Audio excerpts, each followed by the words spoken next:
Do the whole show like that. Hello, my babies. I'm a little pink in the color. Do you see this? My color's off. A little pink in the stank, baby. A little pink in the thing, baby. Oh my god, I am very pink. Jesus.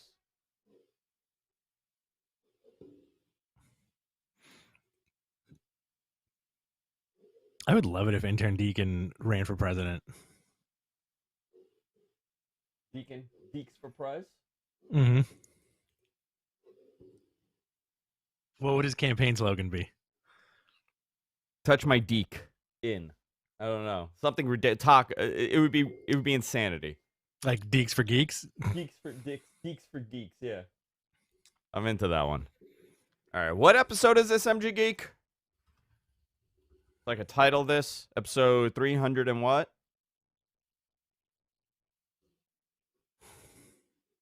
If MG Geek could answer that, we could get started here. Intern Deacon for President 2024. I don't want to go to work. We're close to 350? 350. I think. All right, let's see. MG Geek, what's the number for today? 344 today. 344. I thought it was 344 last week, dude. You sure? Wow. You positive on that one? Looking clean. I'm going with my sleazy nightclub owner look today, huh? 345. Thank you, Suncast. At least someone with a brain here. Unlike someone else, MG Geek can't keep track of numbers. How hard is it to keep the difference between a 4 and a 5? Uh-oh. Doesn't he have access to all your personal account information? Yeah, he has all my nudes. My news. You have to unbutton that shirt a little more. I mean, how about this, right? There you go. How about a little of this, huh? There you go. How about a little of this, huh? Just walk around like this. That's a different show. Look at me. I'm like the hitman. Look at that shaved chest. Nice and trimmed. Nice and trimmed. My whole body, I'm like a half-grown in chia. My man. All right, let's get this going. I'm pumped. You ready? I'm ready. Let's do this. Nobody's going to watch today, but that's fine. Where's your sports bra? It's not a sports bra. It's a manzier. We have a lot of people watching. I don't know what we're talking about. 15 people. That's it? A lot of interaction in the chat room. A lot of Friday. The Friday freaks. The Friday freaks. Hang on. I'll pump your audio. You're a little low to me. Okay. I've had Zanzibar stuck in my head for like 3 days. Oh, really? Yeah, I don't know why. Somebody has asked if you wax your chest. No, I've never waxed. Just straight razor, right? But I'm not that hairy. Like, that's the thing. I do, yeah, straight razor. I just like I'm cutting everywhere. I'm bleeding. I'm shockingly not as hairy as people imagine me to be. I hear you. They have like this assumption, like, oh, you're Middle Eastern, you're Mediterranean, you got to be a little hairy. I mean, I don't like. I have hair, but I also remove everything. But even if I didn't, it wouldn't be that much. You immediately eliminate all your hair once you see it, dude. Immediately. You ever go for laser? I've thought about it. Jess has done it. I hear it works very well. Yeah, no, dude. She did it like 10 years ago, and she goes like every now and then for like a follow up. She's like, I never have to shave. You should laser the P-bone area.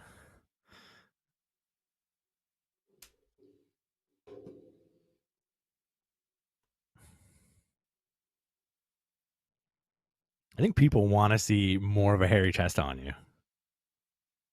I think so. You know what Jess says? I kind of like that. I kind of like a hairy chest. Maybe I'm going to do like the Drew look, huh? Might as well. How about just one strip going from your chin down to your belly button? Is that what we should do? A little lower than the belly button, too. Let it lead to the biggest disappointment of people's lives. Do late mid-90s Shawn Michaels chest hair. Oh, yeah, that's what. Oh, I could shape it like a heart. Exactly. There you go.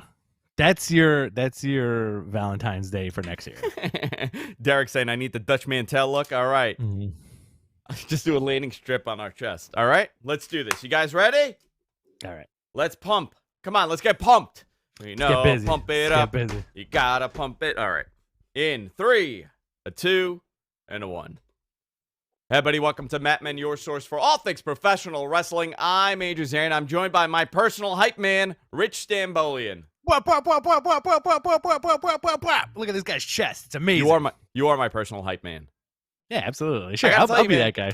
I'm in a suit today for the people actually watching, and it's rare that I'm not in a black T-shirt and blue jeans, but I'm actually dressed up in a suit because I'm going for the sleazy nightclub operator look today. Right? Isn't that this is exactly what that is, right? I mean, that's a variety of looks right there. You own a hookah bar. Maybe you just arrived from a foreign land and you're looking to make your gold in New York City. That is what I'm looking to do. I work on Canal Street. I got a suitcase, and I just want to make my gold in New York City. What's the accent that goes with that suit you're wearing? Hey, bro, you have hold on, I got it. Hold on. Hey, bro, you have an invite card to come in?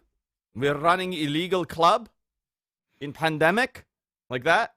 That guy actually, he's like the really forthright, underground promoter who tells you he's running the illegal club. It's always like, bro, you know Alex? You know Alex? It's always an Alex. Everybody's looking for an Alex. I got to tell you. Are you wearing pants with that outfit? I am wearing pants. Pants. Yeah. This show's all about professional wrestling, and man, we have a ton of stuff to talk about. We had a pay-per-view last Sunday. We had NXT TakeOver Vengeance Day, which was a really good pay-per-view. I really enjoyed it. It was top to bottom, a really good card. We got Elimination Chamber coming up this weekend. We have AEW Revolution coming up the following week. I'm going to a Rangers game that day. Really? So that means we're not gonna get any work done because I'm gonna get that phone call at 3:00 going, dude, I met this guy and I shouldn't have taken the pills he gave me, but I did.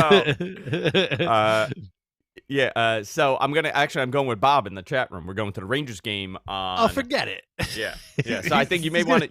No. I'm going to be chloroform back. You. No. He is going to chloroform me. I will be back. I will be back for the show.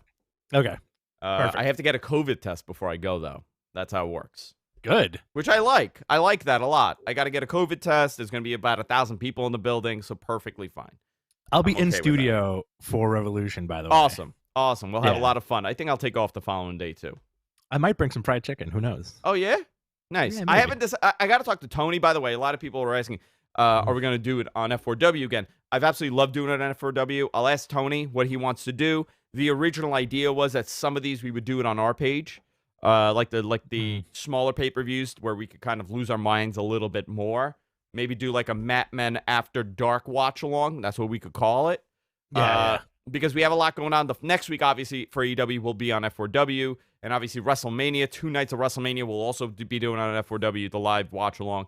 But I think this one, maybe we'll do it on ours and see what happens, if it does anything. What do you think, Rich? Hey, whatever you want, dude. Like, I enjoy them either way. I feel like we get like a nice cross section of fans when we do it for F4W, but whatever, dude. I'm easy. I'm so easy. I know. A lot of great stuff happening next couple of weeks. So hang by, stay tuned. I think we're doing another giveaway too, so we're gonna do that. A lot going on. Monday Night Raw was the build to Elimination Chamber. They did a gauntlet match. The Miz is the breakout star here, right? Your boy, The Miz. Listen, man, The Miz has been in the shit for over 10 years, and isn't it weird how like he's kind of the standard of what a superstar should be, right? Like if you're coming in from another promotion or if you're coming from the Performance Center, NXT, I feel like The Miz is that guy to look up to, right? The way he carries himself, the way he presents himself, straight up company man. Yeah, but you know what's funny about The Miz? Sorry, I got a phone call that I had to turn off here. I don't think people realize that I'm doing a show right now.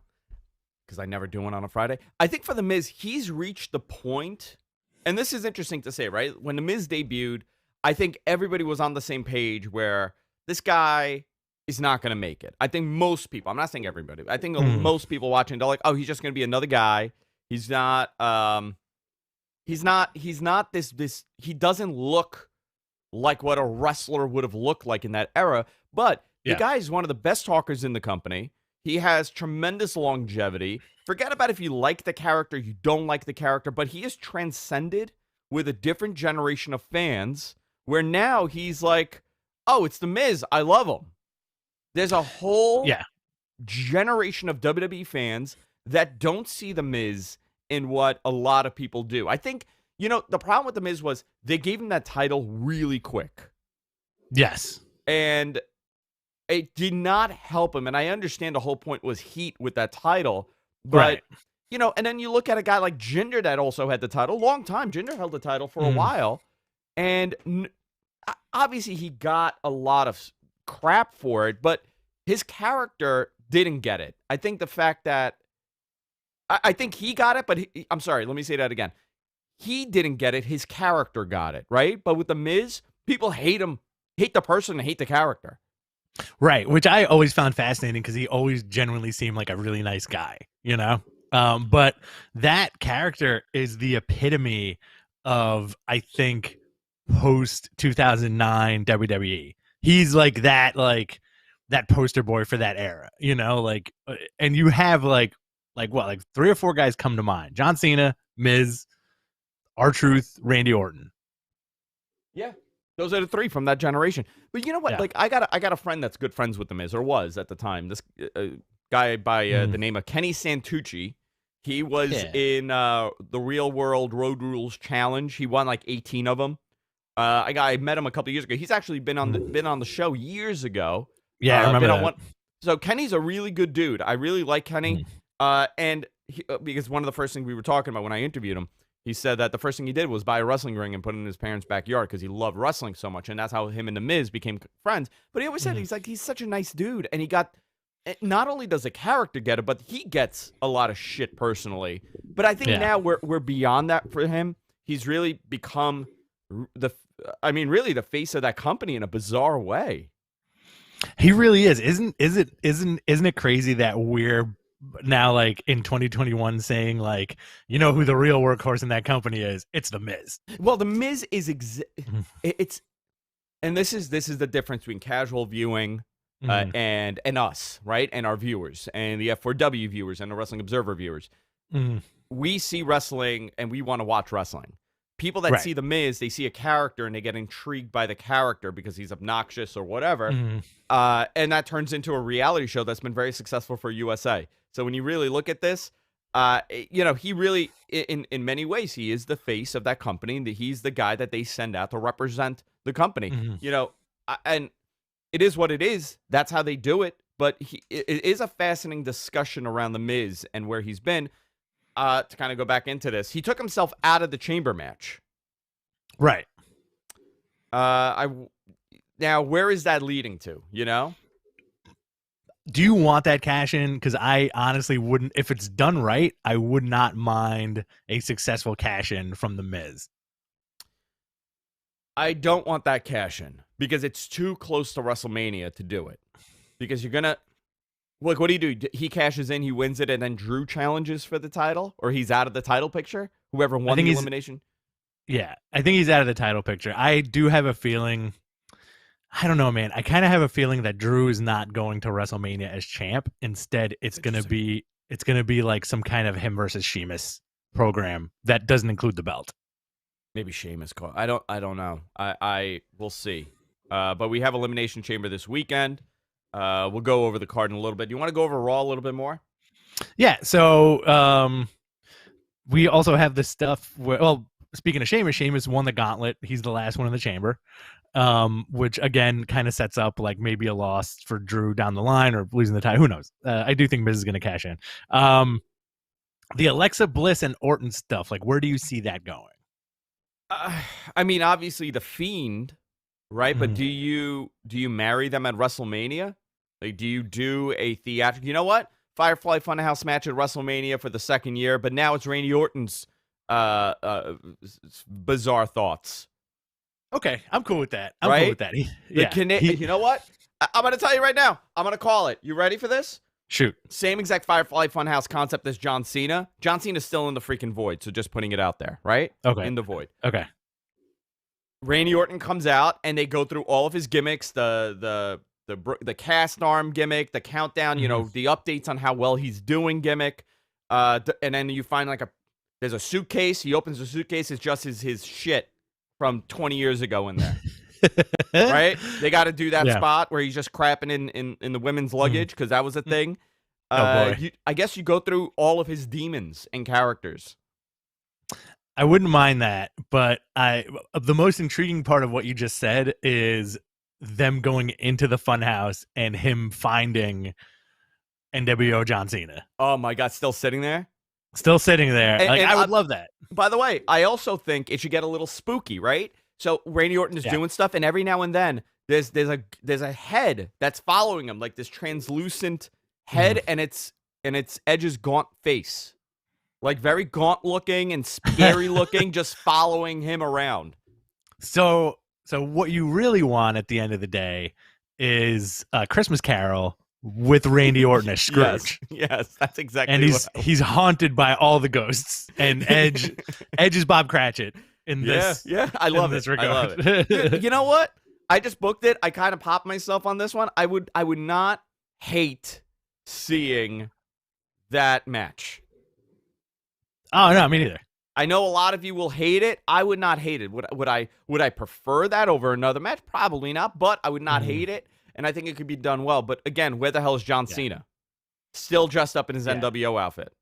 I think Cena's gonna show up for like 2 minutes at WrestleMania because he's one of those guys where I kind of believe like he's not gonna really do anything impactful unless it's a cinematic thing or if there's a crowd, you know? Yeah. Now I get it. Why would you waste them? You know, why would you waste a moment like that? But my God, I'm just seeing, you know, like Randy Orton has to get out. He has to help John Cena get out. That's the only way. So now he has to find all of his like old clothes, like the Thugonomics clothes. Oh boy. You know, so he's like, put this on, and he puts it on, and Orton's wearing like the old, like the trunks that he used to wear, not the underwear. Oh, okay. And now they gotta fight through all the people that they beat to get there. So like Big Show will be there, all the feuds leading up to them escaping.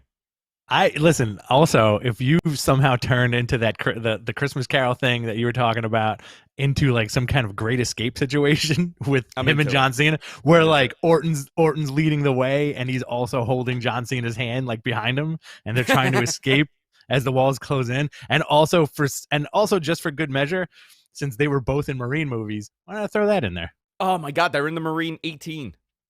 Right. There you go. Perfect. Love it. So go ahead, Rich. Sorry. After that's fine. After it's Friday, baby. And you're dressed like $1 million. Ric Flair apparently is the baby daddy to Lacey Evans' storyline pregnancy, right? Yeah, so the pregnancy's real. So she'll be off. It is interesting how they're doing this. So where do they go from here? Is Flair the daddy, or is she like trying to milk him for money? Well, how great is that her actual pregnancy got turned into into a storyline pregnancy with Ric Flair, who has been acting as the sugar daddy this whole time. Love it. I don't love it, actually. I shouldn't say you don't like it. You don't think it's I don't know. It's very WWE. You know, they love these illegitimate pregnancy angles. Yes. You know, they're absolutely big fans of it. But if it's not Flair? Because Flair's going to come out and do like a promo. He's like, I got snipped 20 years ago, you know, something like that. Oh, it's boy. like, I've been working like Lacey. And then you find out that it's whoever is the father. You think this is going to be like another like Rusev Lana situation? Who's WWE making the dad? I want to know right now from the chat room. We're doing this live. I want to know who's the daddy. Who's WWE going to make the daddy if it's not Flair? Because I know who they're going to do. Goldberg. Yeah, you know, that's actually really funny. I'm going to tell you who they're going to do. I'm just telling you. Steve Austin. Eugene. They're bringing him back. I see. I've heard the Eugene rumblings, which would kind of be cool. I wouldn't mind it if Eugene was Here we go. dead. That'd be amazing. Hornswoggle, Bobby Lashley, Enzo, all R-Truth is the daddy. Seth Rollins. I mean, this is all Bronson Reed. Bronson Reed is the daddy. That's my favorite one. Maybe this is the way to bring Finn Balor back to TV. Finn Balor's the father. Vince McMahon, the genetic jackhammer. What if it's Vince? They could finally redo that illegitimate McMahon storyline. I kind of also feel like this is going to get dropped like really quick. Gerald Briscoe, Aleister Black. Aleister Black would be funny. Yeah, I think that would be funny. So they're doing that still. We'll see where that goes. Your boy Bad Bunny, 24/7 champion, going into SNL this weekend before Elimination Chamber. So Bad Bunny's very committed to this. Yes. Bad Bunny's living his best life with this because he's a big wrestling fan. So for him to kind of be working and having a match, by the way, tremendous praise for Damian Priest. He has impressed many people in that company. Yeah, he's kind of Damian Priest kind of stepped in shit with this whole Bad Bunny thing, didn't he? Yeah. He kind of did, and the timing worked out because he was supposed to get called up a couple weeks prior, and he didn't show up, and people were questioning like, well, what happened there, right? Why didn't he get Why didn't he get called? Why didn't they bring him in? Now we know the program was Bad Bunny, and it is shockingly media-wise, it's doing very well. People are very into this. I don't know if the wrestling fans are into it, but people are, as far as media coverage goes, this is what they want. Well, here's your disconnect, I think, with a lot of wrestling fans. And, we see this on our social channels where a lot of people are like, who the F is this guy? But guess what? He's one of the most popular acts in North America, if not in the world. In the world. Now, what would your reaction be if 2022 WrestleMania main event, Bad Bunny in one corner, Bow Wow in the other? Ugh, yuck. I don't want to see Bow Wow. Bow Wow, listen, Bow Wow's doing it. Bow Wow's calling everybody out on Twitter. I think he reported to the Performance Center or something. Oh my God, Bow Wow is now wrestling. So whatever. This was, we'll talk about the card in a little bit. The Elimination Chamber card. It's it is what it is. It's fine. We'll see how well it does. Actually, you know what? You want to pull up the matches now? You want to do this since we're talking about this for Elimination Chamber? Yeah. Might as well stick to it. Yeah, you're gonna have 5 Sunday matches.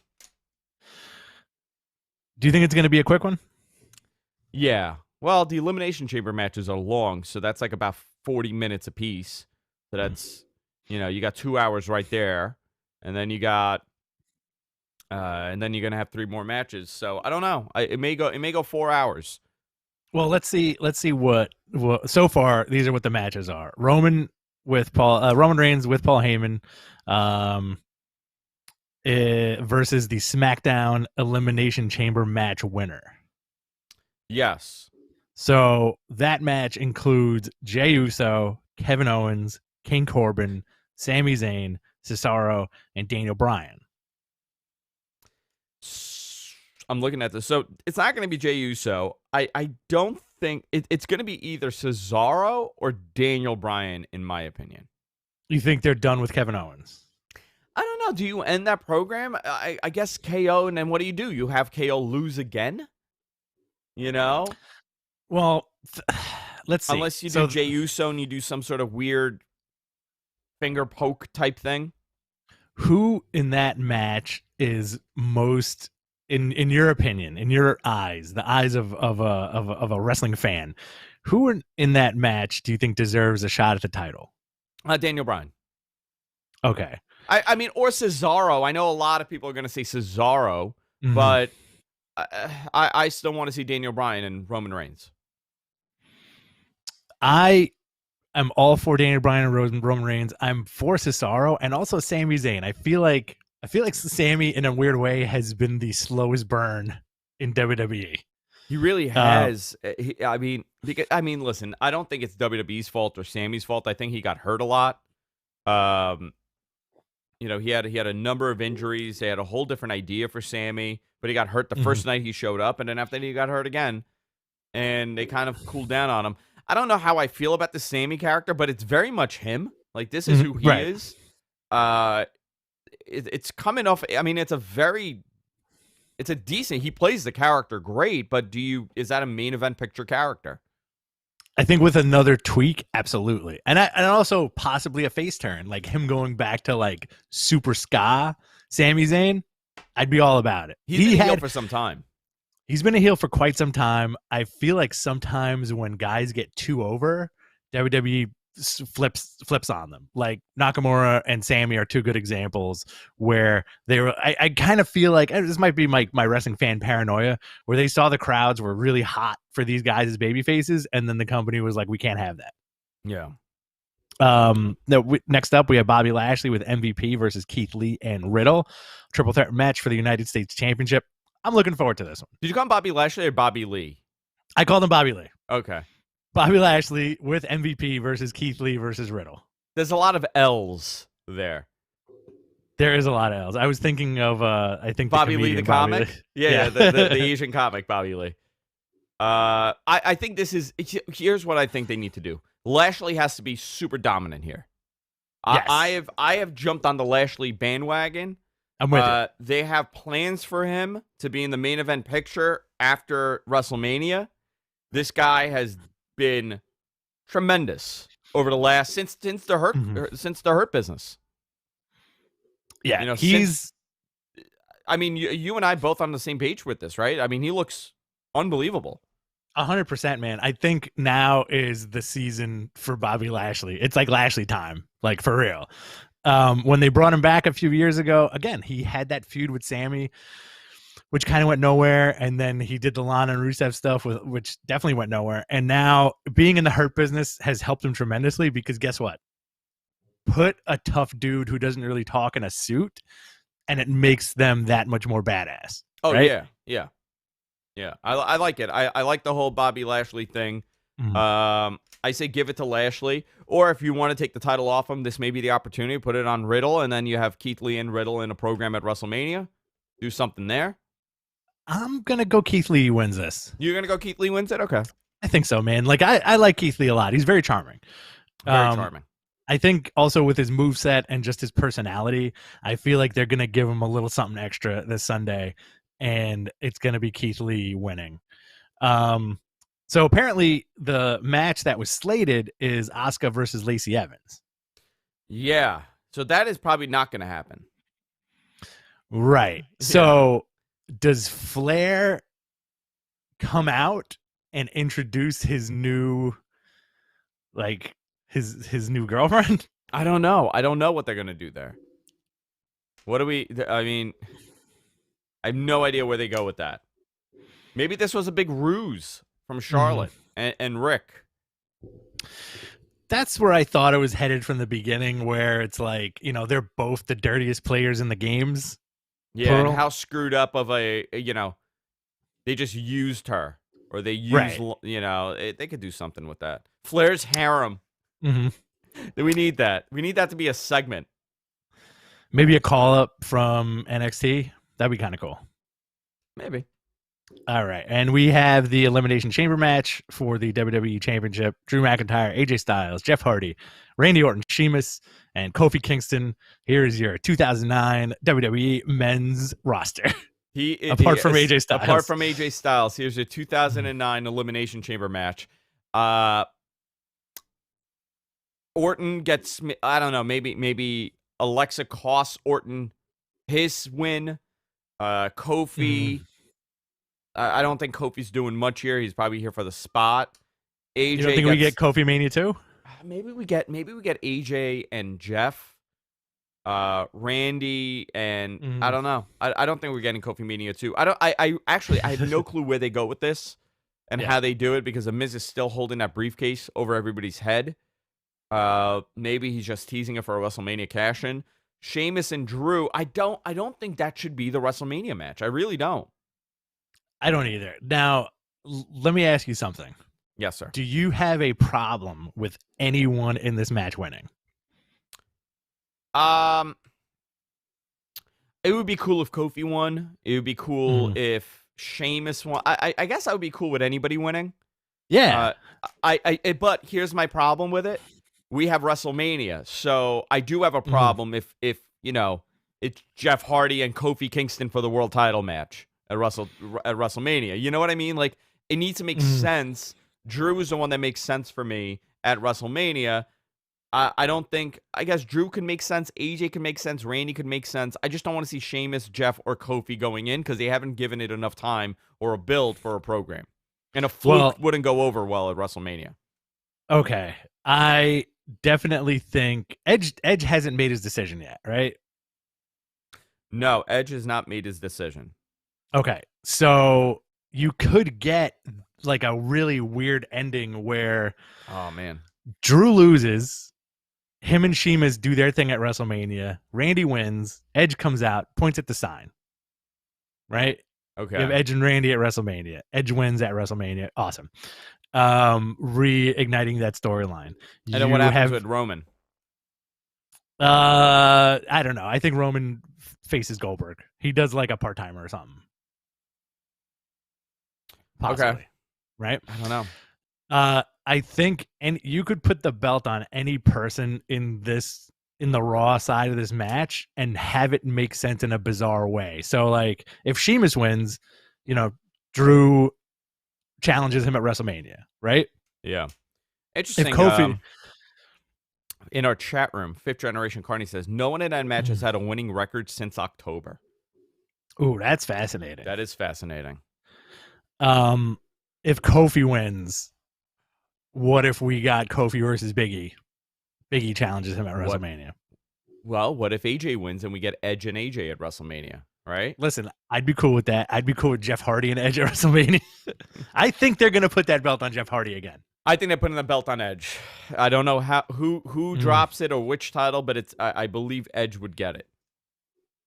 Edge would get it.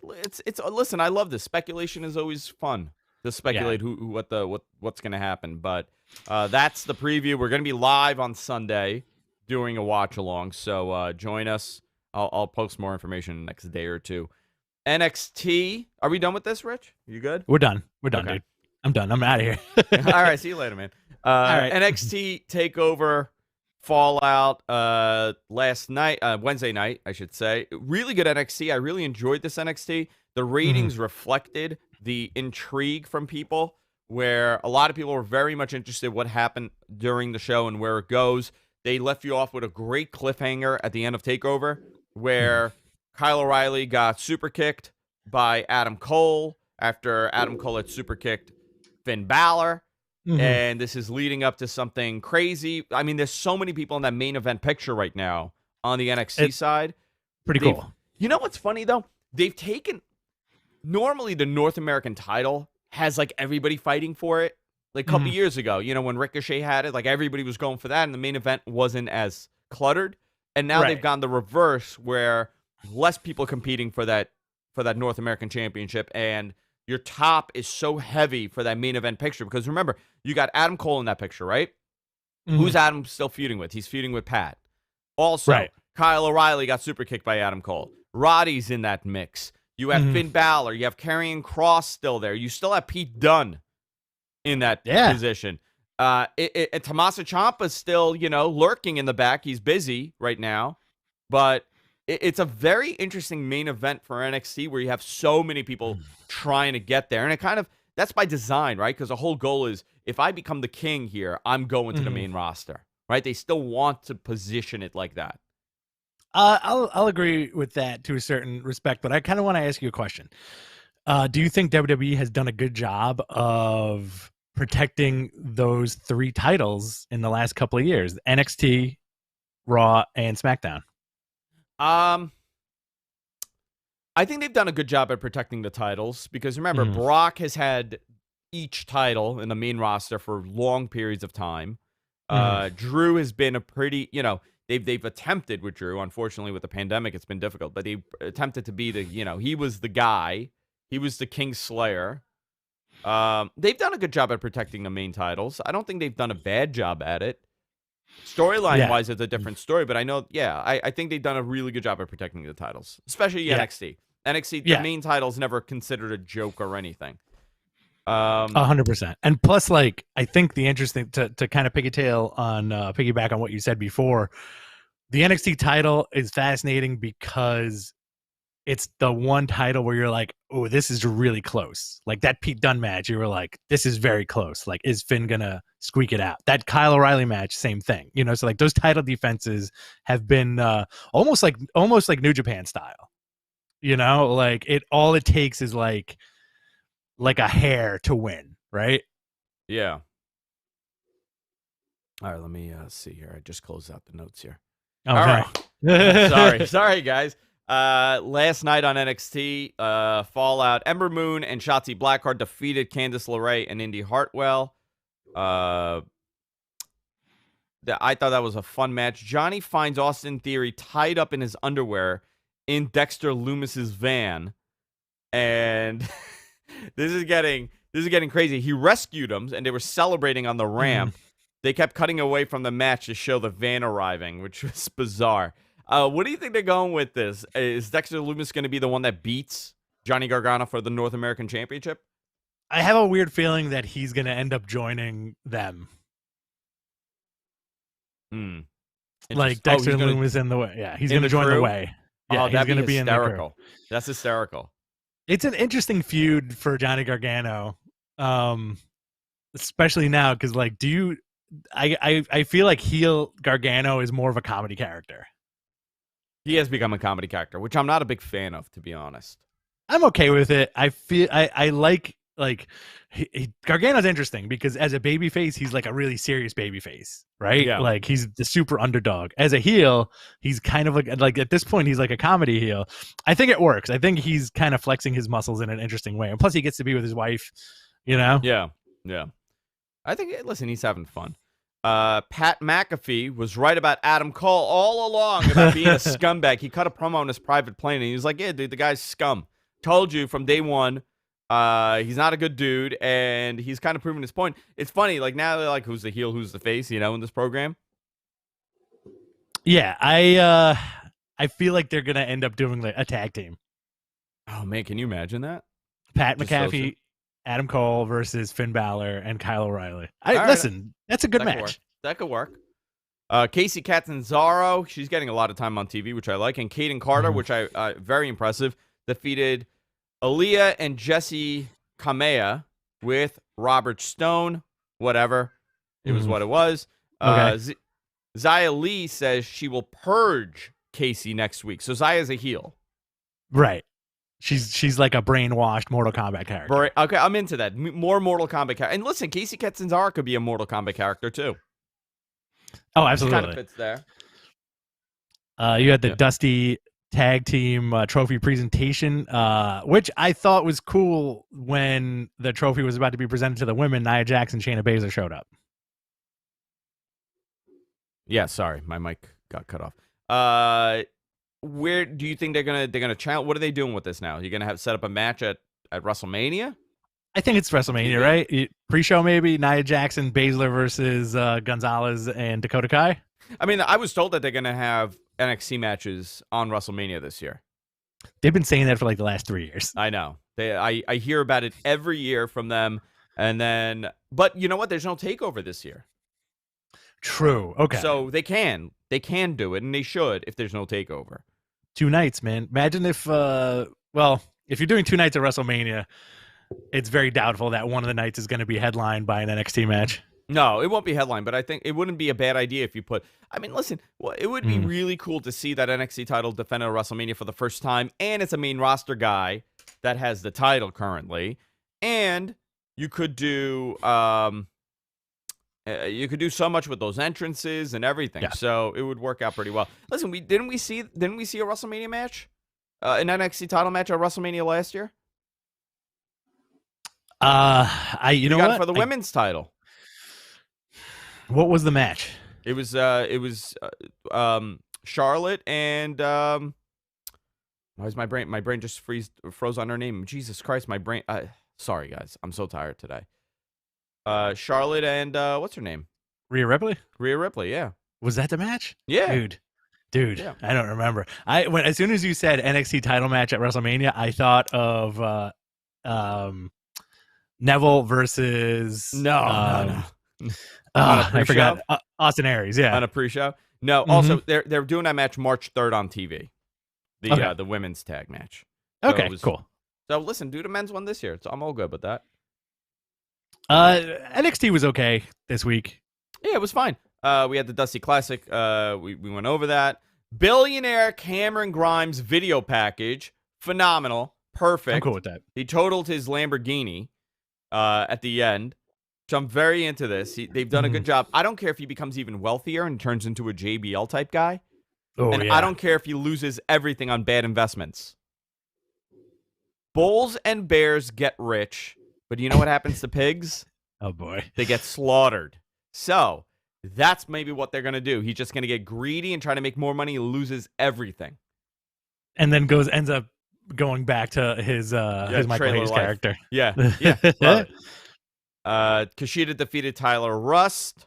They're really big on. They're pushing this guy little by little. I think Tyler Rust is going to be a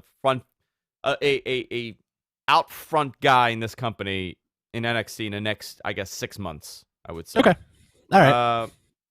Zoe Stark defeated Valentina. What's her last name? Feroz. Feroz. I did not see this match. I missed this one, but in the notes it says impressive debut. Her finisher is a rotating GTS. It looked awesome. So I did not see this match, so I can't really comment. Then we had Pete Dunne, Oney Lorcan, and Danny Burch defeating Finn Balor, Kyle O'Reilly, and Roderick Strong. Adam Cole attacked O'Reilly, costing them the match after he laid out Finn and Kyle again. Kyle looked hurt. Okay, so here is where a lot of speculation happened. Yeah, so weird. Somebody tweeted a photo of Kyle O'Reilly getting stretchered out and said he had a seizure. Then multiple people that were in the building, in the audience, said that he was convulsing and he had a seizure. People got very concerned about this. WWE did make a comment and said, no, it's all part of a storyline. So whether he got hurt and somebody mistook it as a different injury, 100% he did not have a seizure. Let's just say that. 100%. Yeah. So I don't know what this, after that, we don't know much. But according to them, it was a storyline. He did not have a seizure. Was there a different injury? I don't think so, but let's see. Well, I'm glad he's okay. And it's also bizarre how wrestling will still fool people. Wrestling still fools everybody. We're all fooled. It's all real. Everybody's getting worked. Everybody's getting worked 24/7. Yeah. AEW, let's talk about this. What did you think of the show? Loved it. Big fan. Another very tight episode with a lot of moving parts. And I think they've done a really good job loading up these episodes with like all this stuff. I mean, like looking at the notes, you started with Hangman and Matt Hardy beating TH2, right? But that turns into Hangman revealing that he switched contracts with Matt Hardy. So now we're going to get Matt Hardy versus Hangman Page in a money match at Revolution. Yeah. So like they're basically like the loser has to give a quarter of his profits. No, the first quarter. Their money, whatever money they made from AEW the first quarter of 2021, they have to give those profits to the other one. Which is it's so bizarre, and I kind of want this to be the end of Big Money Matt. Well, here's the thing, I'm though, not right? feeling it. I'm going to tell you something. I have to. So when they announced it, I watched this one live. When they announced it, I was like, you know what? I could see how they came to this moment. It's actually one of the smarter bookings in wrestling because wrestling likes to do the big thing, right? So they'll say like, your entire contract belongs to me now. If you lose, every penny you make in this company goes to me. That's ridiculous. Nobody would ever agree to those terms. Nobody.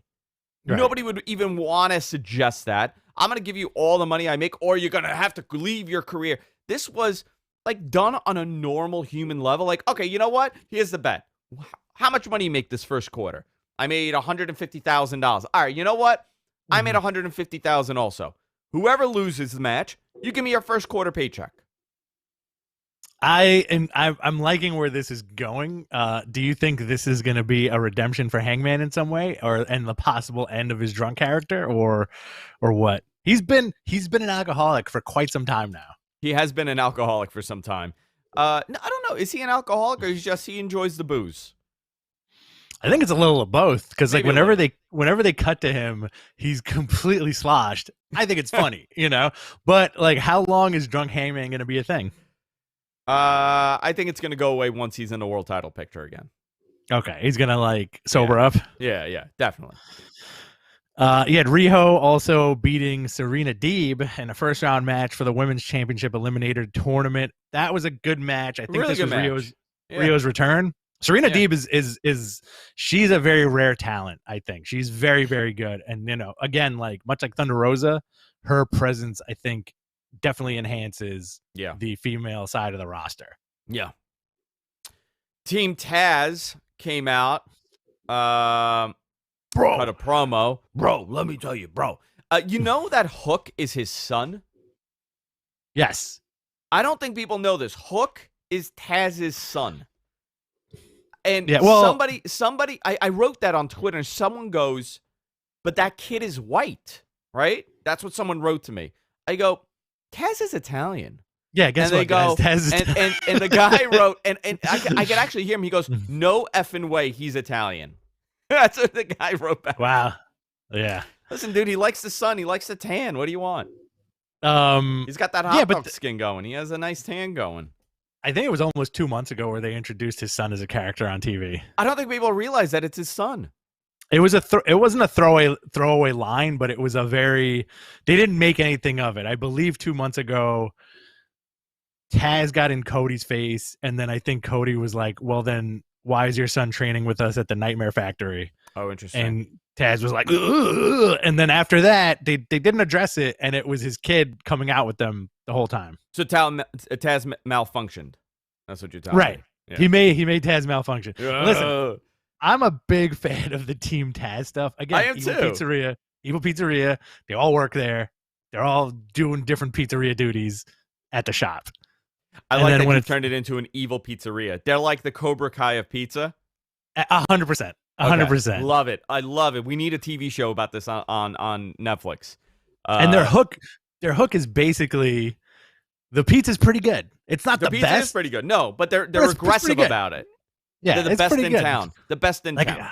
Like, if your pizzeria wasn't the only pizzeria in like 2 square miles, I wouldn't even come here. And then Maltucci's opens up, and they get really angry. That's across the street, and they start vandalizing the place.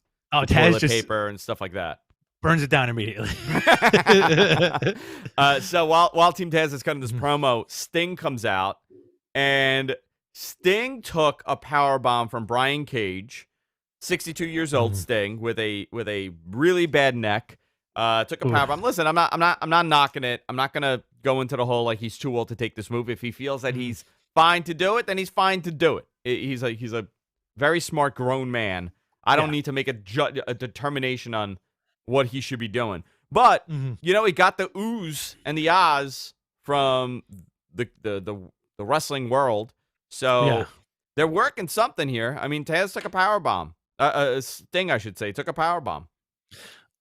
This is pretty fascinating, and I feel like we can do a whole episode kind of dedicated to like, I don't want to call them old timers because that implies that they're decrepit, right? Yeah.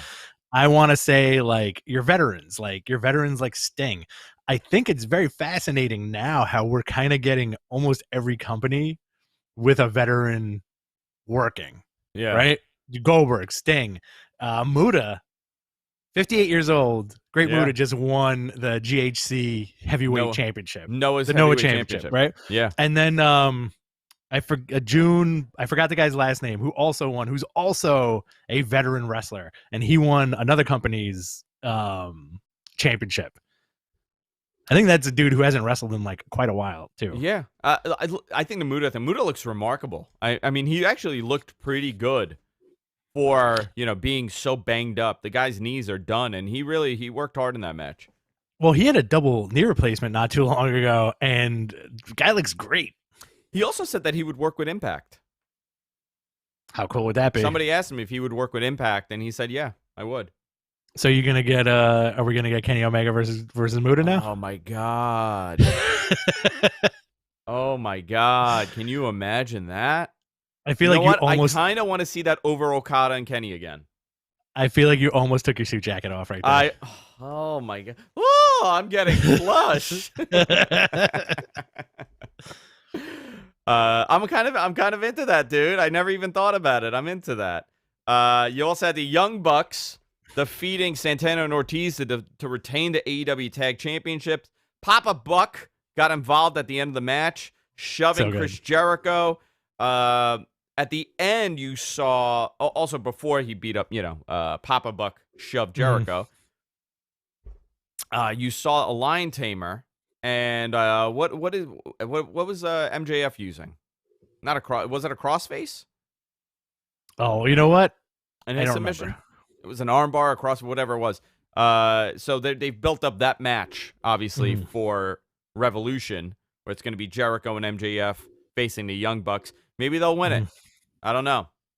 But Santana and Ortiz, man, these guys are awesome. Freaking love them. Yeah, they're great. That was a good match. That was fun. It's always fun seeing. I'm still a fan of the Young Bucks. It's always fun seeing them wrestle. What else do we have? We had the gender reveal from Brandy Rhodes. It's going to be a girl. That's cool. Brandy and Cody are having a girl. We had a gender reveal. They did it live on the show. FTR defeated Matt and Mike Seidel. I guess they're a tag team. All right, fine. I'm cool with that. Yeah. I think JR on commentary nailed it. Is like when Matt Seidel was in WWE, he was way ahead of his time. Yeah. No, I think he definitely was way ahead of his time. Yeah. He was Ricochet before Ricochet. Absolutely. He was the Young Bucks before the Young Bucks. Like he wrestled that interesting hybrid high flying style, and I think the dude still has it, So, dude, he's interesting because he has a good look. He's a handsome guy. He has the hair, he has the moves. It just didn't go anywhere in WWE. He was tag team champs with Kofi, right? Weren't they Air Boom? Yeah. Cody also announced a 6-way ladder match for a TNT title shot at Revolution. So far, we're getting Cody, Phoenix, and Scorpio Sky in that match. That's going to be a fun 3 more one. Next week. We'll have 3 more announced on this week's AEW Dynamite. Yeah. And you had Jon Moxley, Lance Archer, and Rey Fenix defeating Eddie Kingston, the Butcher, and the Blade. At the end, this is where it gets interesting. So at the end of this match, the Good Brothers show up and they jump Jon Moxley. They beat the crap out of Moxley. Kenny Omega comes out and they're holding Moxley and he challenges Moxley to a match. Now he says, "Listen, I don't want any excuses here with who wins and who doesn't win." And he demands an exploding barbed wire death match in AEW at Revolution. An exploding barbed wire death match. Now, I don't know what to make of this. Is this going to be a live match? Are they going to do a cinematically style match? I think the visuals on a cinematic style barbed wire death match would be very interesting, but I do think the rawness and the grittiness that these matches are, if you haven't ever seen an exploding barbed wire death match or any death match, right? Ignore the CZW stuff. Ignore the IWA Mid-South stuff. Forget about like what we've seen over the last 10 years. Go deep dive into the Japan stuff. Go into Onita. Go into Terry Funk and Mr. Pogo, right? Go into Cactus Jack and Terry Funk. There's a whole slew of these matches, and it looks like a snuff film. Oh my God, yeah. I'm describing this perfectly. I'm not over exaggerating this. It looks like you shouldn't be watching this, or it was some cursed tape that you discovered in an attic somewhere. I put it on. I was watching. I think it was Mr. Pogo and Terry Funk. So probably it was FMW if it was Pogo, right? Yeah. I put this thing on and just walked in the room. She's like, "What the fuck are you watching?" I'm like, "Oh, a death match?" She's like, "What the hell is that?" Match, babe. I'm like, "Listen," there's a timer with like a very ominous alarm going off, like a nuclear bomb is about to go off throughout like the whole countdown. And at one point, they're teasing the barbed wire spots, which here's the thing. There's nothing fast in a barbed wire death match, right? It's very slow. They spent like 5 minutes of Terry Funk pushing. I can't remember if it was the Onita match or the Funk match, but it was or the Pogo match. But he's like trying to cut his head on the barbed wire, but he can't get there. And of course, the spot is he slips out and Funk goes right into the thing, right? And he gets like electrocuted or whatever bullshit happens. Just it's insanity. Obviously, the quality of television is a lot better than it was, in 1991 in Japan or 93 in Japan. So the dirtiness of it goes away. I don't know if making it cinematic improves it or keeping it live and just being crazy helps. What do you think? Because you and I have both, when I first started tape trading back in 1998, I would say that was one of the first things I ever wanted to find was one of these crazy, mythical death matches that we had heard about growing up. Absolutely. I think the first one I ever got was IWA. It was that death match tournament, and it was Funk and Cactus. Yes. So that was like the first one I ever saw, and that was like the kind of like a PG one compared to some of these other ones. Yeah. Oh, forget it. But still, like I think if they do it live and add some kind of graininess to it, it would kind of bring you back. Also, when I was watching AEW on Wednesday, we forgot to put in the notes that Luther had a match, right? Dr. Luther did have a match. Dr. Luther was an FMW. Yeah. And I was already in the mindset of like, what would be cool if they brought Sabu back to have like an FMW style match between him and Luther. And then all of a sudden Kenny announces a exploding barbed wire. Oh, is that what match. You were thinking? I was like, oh my God. Really like I popped like nobody's business in my own head. Listen, and Transferring Heat podcast in our chat room says something interesting, which I agree. It's such a niche concept for a niche audience, but it would be the first time that you have ever seen this in North America on this scale. I think people need to remember that. We've never seen this level. WWE never did a barbed wire match in that whole craziness of the Attitude Era. Really? Remember that. Vince hates the concept. He thinks it's disgusting. He thinks it's gruesome.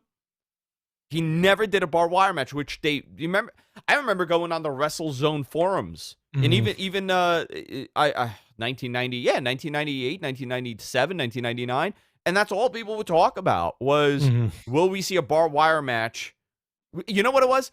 Barbed wire match in WWE and the mythical Inferno match in No Mercy. Right.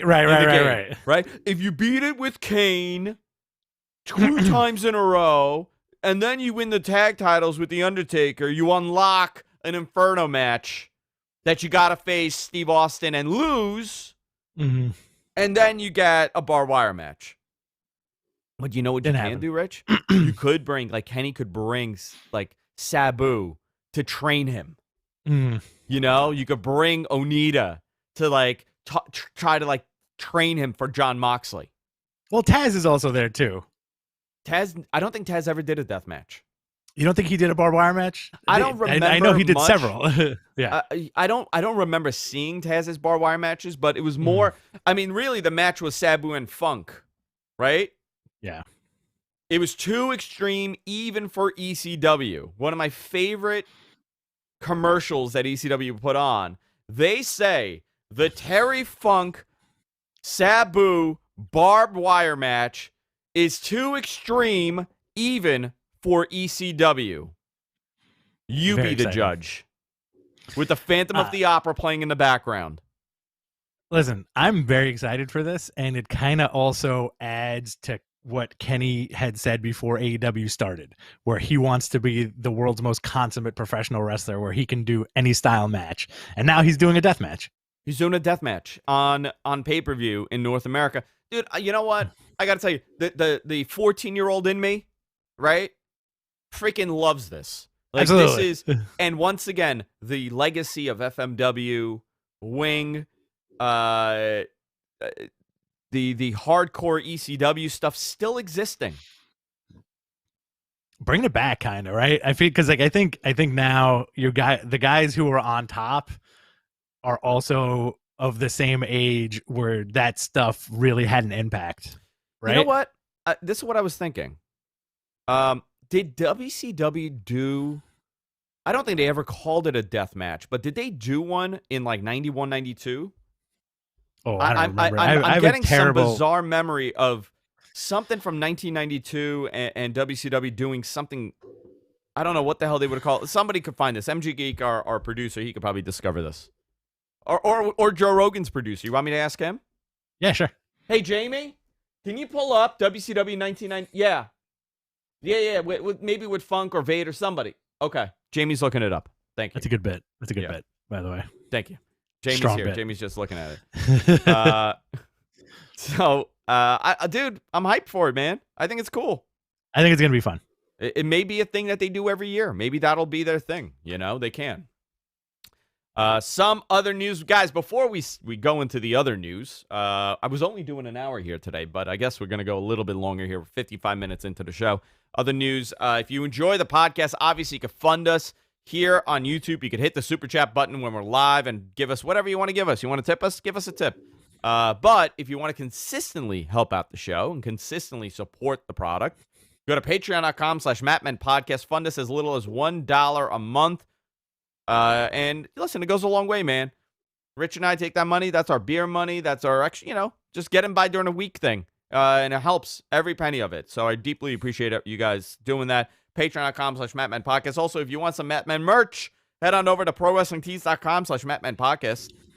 You get a Mattmen t-shirt over there. Other news. Josh Barnett's Bloodsport Saturday night. This is pretty cool. Have you seen this card?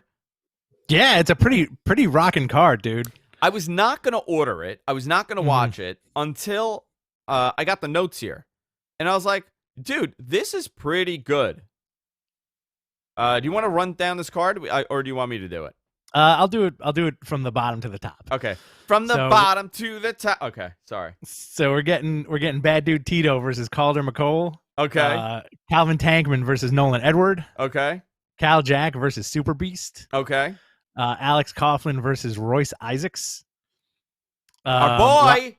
Our buddy Rocky Romero versus Simon Grimm from the Blood Villains. I hope Rocky has filed down his fucking teeth and he bites Simon in the freaking eye. All right? Oh, boy. I want him to file down his teeth like Freddie Blassie and just start taking chunks out of his head out.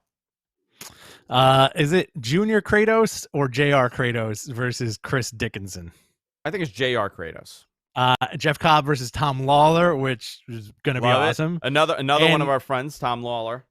And your main event, John Moxley versus Davey Boy Smith Jr. Dude, okay. I think this is pretty cool. I think this is such a unique concept for North American wrestling, which I love. I want to see John Moxley and Davey Boy Smith Jr. Definitely Jeff Cobb and filthy Tom Lawler, part of the F4W Empire, by the way. We gotta support Tom, our comrade, part of the Empire, our fellow friend, podcaster, MMA fighter, MLW wrestler, the future of pro wrestling, filthy Tom Lawler, and of course Rocky Romero, which I really hope he's filing down his teeth. That'd be hysterical. Can you imagine? You know what? I'm going to send this to Rocky. Rocky, listen, just start freaking doing it, man. Just take the file, just start doing it, and just be ready for Simon. Please. I got a question for you. Yeah. Do you think the end of the show ends with a Killer Elite Squad reunion of Lance Archer and Davey Boy Smith? Oh, yeah. What if he's there? That would be kind of cool. You know what? That was a really cool tag team, which I really was behind. They were like the big guy jeans at one point, right? Yeah. Like, yeah. They were pretty. I really enjoyed them in Japan. They were good. Davey Boy Smith Jr. is a pretty fantastic worker too. Yeah. WWE extends social media endorsement ban.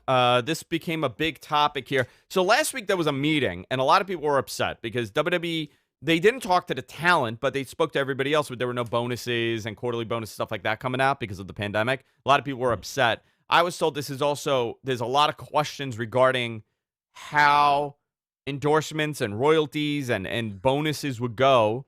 Not endorsements, I'm sorry, bonuses essentially, and pay would go for WWE Network stuff and pay-per-views since they're moving to Peacock. I don't have the answer to that yet, but I know a lot of people are very upset. This is 2013 all over again for them when they went over to the network and pay-per-view bonuses went away. Right. A lot of people are upset at this. And I'm sure we're going to hear a lot more about this. This is not done. A lot of people have been quiet about the story. I was told a couple of things I'm not going to get into because it's going to affect people's income, so I won't go into it. But I'm not very happy about this, and WWE's kind of opening up a possible lawsuit against them because they're getting really close to getting a lot of mainstream attention about their definition of an independent contractor. Yeah. Because I know, by the way, that's something I know a lot about. And I'm not talking about, hiring a plumber. I'm talking about 1099 independent contractor for entertainment purposes. Right, all right? right. You cannot, by any means, technically, tell a independent contractor they cannot go and do other work. It doesn't, right. For whatever reason, WWE has discovered this tremendous loophole in the way that they do these contracts, and it has not been an issue. But they're flying too close to the sun with these endorsement bans and everything else. Right. I'm not picking a side on this. I'd like to know more. Very curious about this. This stuff interests me. NXT, new NXT show. Originally, they've been working on this thing for about a year now. And it was going to be called NXT Underground, where they profiled a lot of these guys that are in the Performance Center or on the opening, that entry level for NXT TV to profile them on this. But now they're changing it to NXT Evolve, which is, I guess this is the future of Evolve. Dude, you know what? I'd love to see NXT Evolve still do LaBoom. Oh, 100%, dude. I would be so down with that. Essentially, that's what it was for people here on the East Coast. If you've gone to Evolve shows, because Evolve became an East Coast thing, right? New York, Philly, Boston, Connecticut. They didn't really travel further than the East Coast most of the time. They became an East Coast promotion, and it did great. Gabe Sapolsky, the booker here, Paul Heyman disciple, put together something pretty unique here, and they shot the pilot to this NXT Evolve. And it's Gabe and Jeremy Borash producing. So that should say something. Borash has a very unique way of shooting wrestling. And I'm curious if that's going to reflect of the product on how they're going to do this. I'm really psyched about this. Who's the host? It says here in the notes it's a Josiah. Hold on 1 second here. Just kind of crapped out. Josiah Williams? I don't know who Josiah Williams is. Does he mean Joshua Williams? Unless Mr. Gonzo botched the spelling of this. I don't know who Josiah Williams is. I don't know what he's writing there. So apparently there's not going to be traditional commentary, but there will be a host in place. Interesting. I don't know how I feel about that. I'm sure that's going to go away quick. They'll drop that if it doesn't get over. Do you think this is going to, because the rapper on NXT, Josiah Williams? This is very sight unseen. Now, let me ask you, do you think this could be like an NXT version of Lucha Underground? Oh, you know what? MG Geek, he spelt this thing so terribly. I know who this is. I was right. He spelt it so miserably with like 18 eyes. I thought we were talking about a woman. Yeah, I know who this is. He's a host on NXT. He has a mic. He does interviews and stuff. Thank you for that, MG Geek. Home run. Sorry, Rich. That's fine. Don't blame me. When we get on our conference call later with MG Geek, I can't wait to hear you berate him. Let's talk about Young Rock. Young Rock premiered. Huge ratings. I mean, pretty good ratings. 5 million viewers, 5.034 viewers. Did you watch Young Rock? Because I watched it last night. Listen, I DVR'd Young Rock and I DVR'd Keenan, and I haven't watched them yet. Okay, I got to tell you, first episode was fine. I'm curious where they go with this. Obviously, the first episode is always the pilot, so things change for the second and third. But they did a good job at representing the wrestlers. His portrayal of his dad is interesting because he's not making him out to be this, godlike figure. He's showing that, he was a good guy with personality flaws. Okay. He's somewhat of a shyster, or I mean, a carny would be the word, right? He's a carny. Yeah, he's a carny. And they use, so the premise of the show, for people that don't know, is that The Rock is running for president in 2032. and he's doing an interview on NBC with an anchor, right? With one of like an interviewer, and it's about how the purpose of the interview is to show that he's not this millionaire that's disconnected from reality, and that in fact he has lived the struggles of the everyday American, just trying to get by and having all these wacky things happen in their lives. And they go over the story, and he's telling the story of what it was like growing up as Dwayne Johnson, Dewey, the son of a professional wrestler, and that comes from this crazy family of wrestlers. So Sheiky's in it. The first episode, the Wild Samoans are in it. Sheik is in it. I think Ernie Ladd is in it, right? I didn't see it. Oh, you didn't see it? Okay. I didn't see it. Okay. So is it JYD? JYD's in it, right? So they show a lot of these wrestlers. Cool. I don't know who they've shown so far. I missed the final 2 minutes or 3 minutes of the show. But he goes to school. Andre's in it. Yeah, Andre's this big. I think they did a good job at casting these people. They did a really good job at it. So I'm excited to watch it. Yeah, it's good. Next week we'll get some more information and we'll see how it holds up in the ratings. Let's see. Conan is hospitalized with kidney issues. He had a transplant, I believe, in 2007. Oh, wow. And he's having some issues. Update is he is out of the hospital now, which is good news for him. Teddy Hart arrested again in jail. Now, these are the same charges from back a couple years ago. With it's some crazy stuff. I don't know what the hell's going on there, but Teddy Hart in jail, and Walter has passed Pete Dunne as NXT champion for 686 days. So the pandemic helped them with that. Wow. Yeah. That's almost 2 years. That's pretty crazy, huh? Guys, Q&A time, boys and girls. Submit your questions in the chat room, and we'll do our best to answer them. I know we have a bunch of questions here, so Rich, why don't you take it away? All right, our first question is from Bachelor 3000. Any inside word on Jimmy Uso's return? I don't know what they're doing with Jimmy Uso. I thought he would be back by now. I don't think he's still hurt. Maybe he's at the end of training to come back. We saw him on TV, and he disappeared. So maybe they just don't have it for him in the program, and they're waiting to do something with him in the program. Maybe he helps Jay on Sunday with Twin Magic. Maybe they could do that. We got another question here from I hope I say this right, Bevo, Austin, Texas. Austin, Texas. Any truth to the report that Vince is once again not keen on Keith Lee? I don't know. I think it's not that he's not keen on Keith Lee. I think the problem is they have a very unique idea of what a big man should be. And they don't like it when the big man sells like a smaller guy. And they don't like it when the big guy takes moves like the smaller guys. And Keith Lee is super athletic. And he has a very unique style that they're trying to change into being a big man style. I obviously, listen, Vader is a good example of a big man that's athletic. So maybe, I don't know if that's what they think for him. I don't know. I'm baffled by what they've done to him. Well, I think your comparison is interesting with Vader because I feel like the way they're booking and the way they're presenting Bronson Reed is what WWE wants from their big men. Yeah, Bronson Reed, great example of that. Yeah, like that's WWE big man.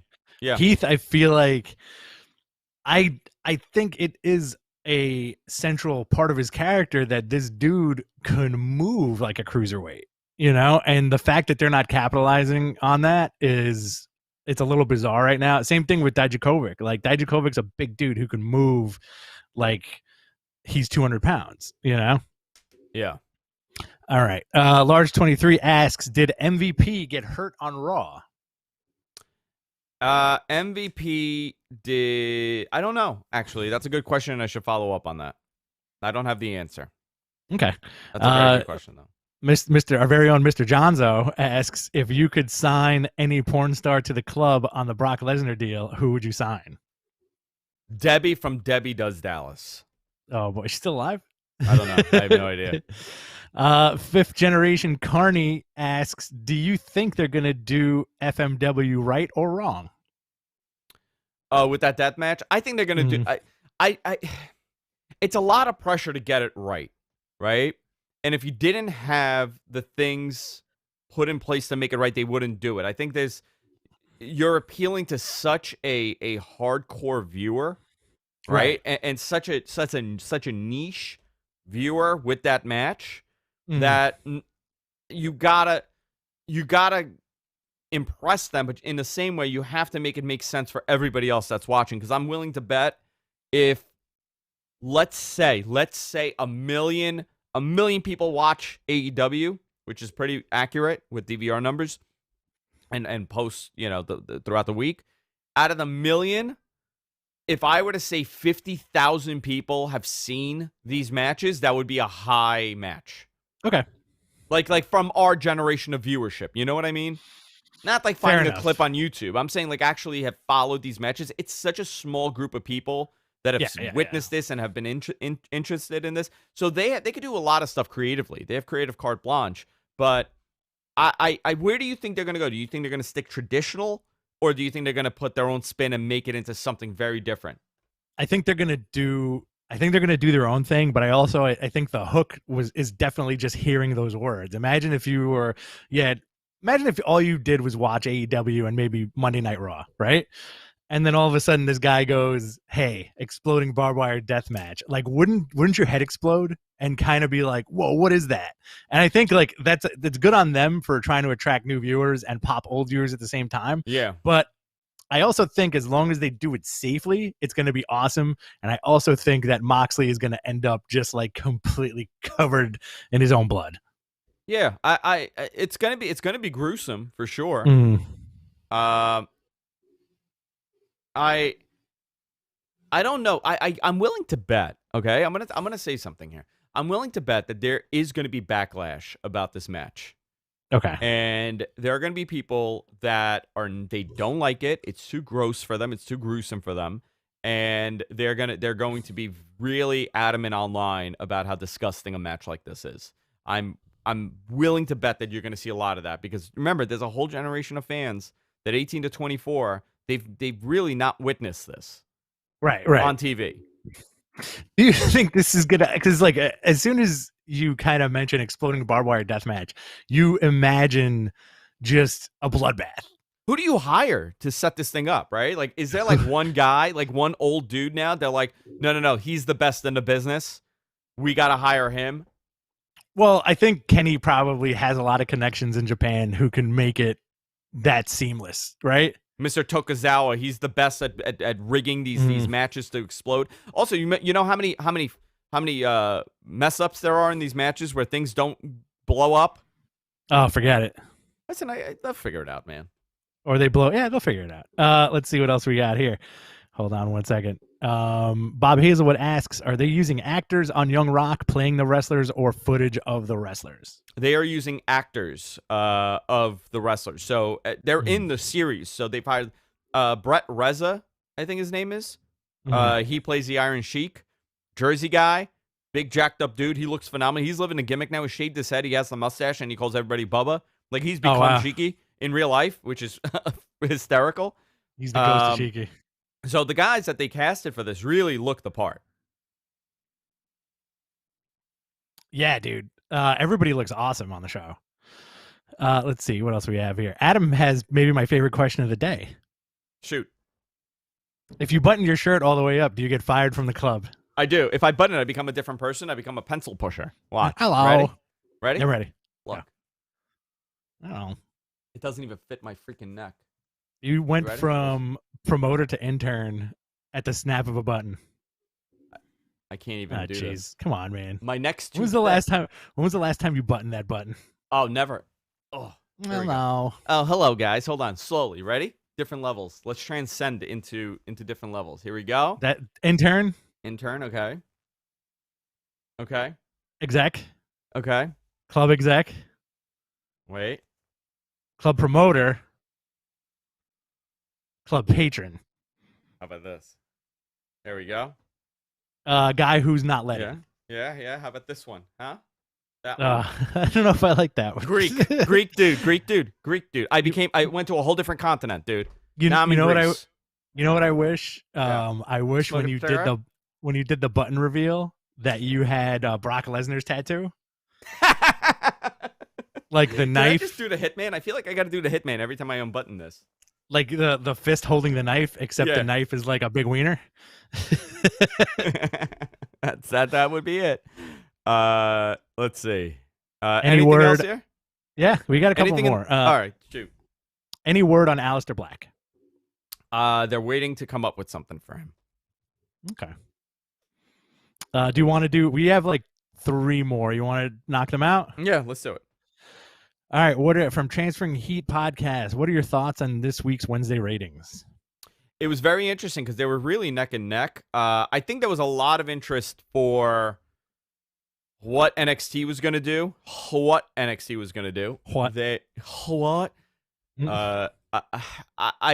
think the storyline, actually, the cliffhanger worked as far as bringing people, and it was a really good NXT. It just shows you there's about 1.5 million people a week that want to watch wrestling on Wednesdays. That's the number. Give or take. Maybe a little bit more. I don't think it has anything to do with reflecting on the product of both shows. That's how many people are watching wrestling on a Wednesday night. That's the cap. Listen, WWE Monday Night Raw does about the same, kinda, right? Anywhere from 1.5 million to about 2 million people. Okay, give or take. That's the fan base. But now we know there's 1.5 million people that will watch wrestling adamantly every Wednesday night. Yep. So I think it's not more or less about NXT doing more, AEW doing more. It's more or less on wrestling getting hot enough to garner more viewership. I think we're going to be sitting at this 1.5 million mark for some time now. Maybe it goes up a little bit, drops a little bit, but I think that's the viewership for a Wednesday night show, and it just goes to show you, putting NXT on Wednesday nights really is the big story here, with a defensive measure against AEW having a consistent 1 million mark viewership, because that is the key, right? That's, like in the stock market, right? The numbers go up and down. There's resistance at certain points. So stock, it gets close to that $1 mark, let's say, or $10 mark. It'll drop because of buying and selling. I think this is the cap here. This is where we are. If they do hit that 1 million mark consistently, it might drive the viewership up even more because of the buzz. So all right. It is a good defensive measure by WWE, but in the same time, they're hurting a product that they have on TV. Because I'm confident that AEW could do anywhere from 800 to 1 million weekly if it was on its own, easily. Absolutely. And by the way, I am lowering that AEW number because it's not put in a position to be a number 1 TV product. It's put in to show you these are the up and coming guys. It's another alternative here. So I think for AEW, they're getting hurt, and I think for NXT, it's not really doing anything terrible to them. Excellent. That was a good answer. Thank you. All right. Eric asks, this is a good question. Does Ali and Retribution cost Kofi his spot in the chamber, forcing Ali in the match? As the first part. And second part is R-Truth going to win the 24/7 title back from Bad Bunny on SNL? Yes, 100%. Yes. Yeah, I think so. I think they're going to run a skit on SNL. The Ali thing the Ali thing makes sense because that was his moment in that Elimination Chamber match before he got hurt, right? Like, he was supposed to be in that Elimination Chamber match a couple of years ago, and it didn't happen. So it makes sense for Ali to take Kofi's place, right? Yeah. Yeah, absolutely. Let's see. Do you see AJ Styles win the belt to challenge Edge for Mania? And do you see Aleister Black turn heel and attack Big E, or show a promo package? I think it's very possible. I would love to see that match. I don't know if they're going to do it at WrestleMania, but I would say, that is a possibility, that they can go in that direction. By the way, the whole Rumble, 2019 Rumble, 2020 Rumble, right? That Rumble, the Edge program, Edge being in that Rumble, was to set up his year-long feuds. You had Roman, you had Randy, you had AJ, and who else? Who else did he touch in that match? There was a bunch of them. But those three were the ones that they were going to say, okay, these will be the programs, because everybody would want to see an AJ Styles match with Edge. Everybody wants to see Roman Reigns now, and everybody was into the Randy Orton stuff. So I think it helped building these programs, and they're still going to go with that. I think it just got delayed by a year. All right. Fair enough. Bob Hazelwood, $2, by the way. Bob Hazelwood, our homie, $2. Bob. And he says, will a return to a live audience spike the viewership? Yeah, temporarily. Just like we saw the spike for the Thunderdome when they went over, you saw the demo shift and the numbers go up. I think, here's the thing.